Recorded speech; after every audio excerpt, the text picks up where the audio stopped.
Did you know there's a fish that can change its gender? Yep, that's the incredible clownfish. Clownfish are all born male, but when the queen of their group dies, the largest male transforms into a female and takes over as the leader.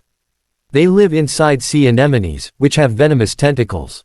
But clownfish are immune to the sting thanks to a special protective mucus layer.